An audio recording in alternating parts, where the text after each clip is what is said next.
I always appreciate this gospel from Matthew, especially sometimes maybe if I'm feeling a little down, if I'm feeling a little down on myself, I can go to this and I can hear that I'm worth more than many sparrows. And it always picks me up. It does, actually, right? We hear this beautiful passage, what Jesus is saying. Are not 2 sparrows sold for a small coin? Yet not one of them falls to the ground without your Father's knowledge. Even all the hairs on your head are counted. So do not be afraid. You're worth more than many sparrows.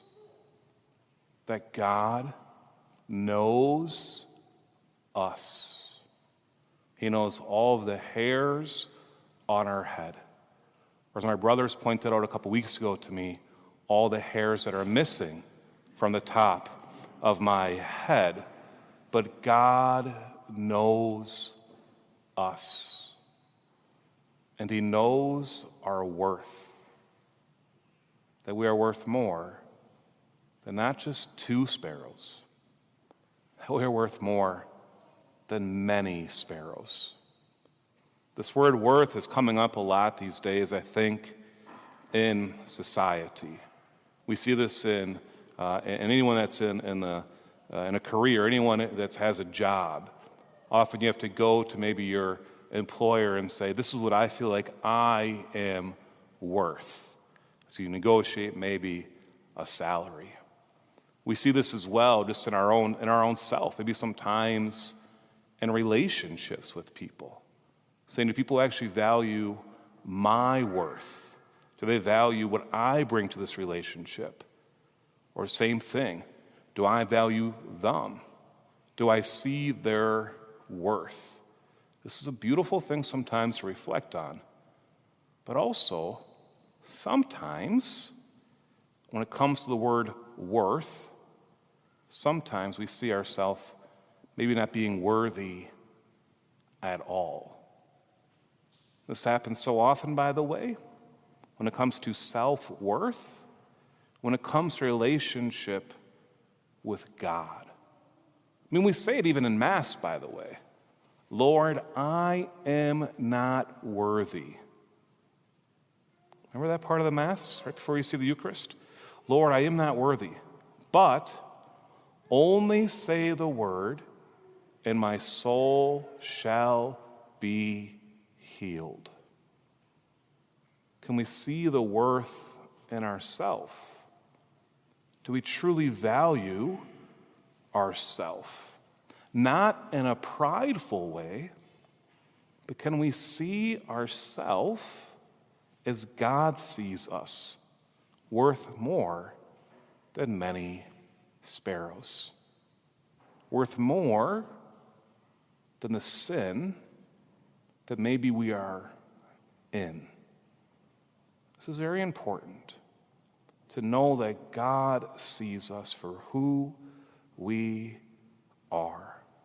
We heard about this in our second reading, how His sacrifice canceled the multitude of sins. We heard about in the first reading from Jeremiah, speaking so beautifully how He wipes away this evil.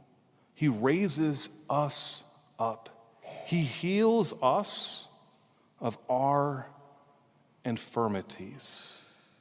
This is what God does.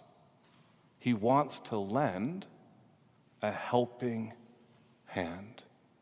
And He wants us to see ourselves for who we truly are. Not worthless, but worthy of His help. What's another word for help? I've said many times. Worthy of His love. We don't need to be perfect, but we need to accept His love. We need to accept His grace. This past week, I was able to go to the Presbyteral Assembly with all of the priests of the Archdiocese of St. Paul in Minneapolis. And it was very beautiful this past week. We actually had 3 bishops from Minnesota come and speak to us, new bishops. We had Bishop Zielinski from the New Ulm Diocese. We had Bishop Barron, well, we all know Bishop Barron, maybe, right? From the Winona and Rochester Diocese. We also have Bishop Felton from Duluth. And Bishop Felton shared a poem, which I'm sure I've heard before, but I probably didn't pay attention to it. So I just want to share a poem with you talking about, well, how we're actually worth something in God's eyes. The poem is called The Touch of the Master's Hand. It was written by Myra Welch in 1921. 'Twas battered and scarred, and the auctioneer thought it was scarcely worth his while to waste much time on the old violin, but held it up with a smile. "What am I bidding, good folks?" he cried. "Who will start the bidding for me? $1, $1, then two, only two, $2, and who will make it three?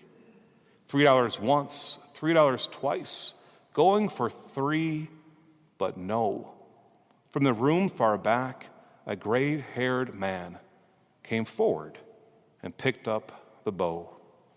Then wiping the dust from the old violin and tightening the loosened strings, he played a melody pure and sweet as a caroling angel sings.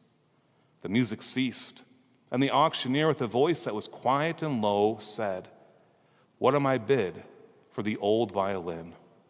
And he held it up with the bow. $1,000, and who will make it two? 2,000, who will make it three? 3,000 once, 3,000 twice, and going and gone, said he. The people cheered, but some of them cried, "We do not quite understand. What changed its worth?" Swift came the reply, "The touch of the Master's hand." And many a man with life out of tune and battered and scarred with sin is auctioned cheap to the thoughtless crowd, much like the old violin.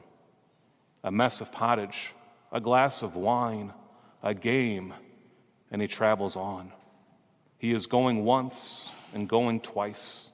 He is going and almost gone. But the Master comes, and the foolish crowd never can quite understand the worth of a soul and the change that is wrought by the touch of the Master's hand. So often, we are battered. We are scarred. So often we can feel like an old, worthless violin. But when we let God touch us, when we let the Master touch us, he makes us a new creation. He touches us how, by the way? In the Eucharist, that we are able to receive him. "Lord, I am not worthy that you should enter under my roof, but only say the word, and my soul shall be healed." When we go to confession, to hear those words, "I absolve you in the name of the Father and the Son and the Holy Spirit, setting you anew." Let God into your life. You are worth it. You are created in his image and his likeness, truly worth more than many sparrows.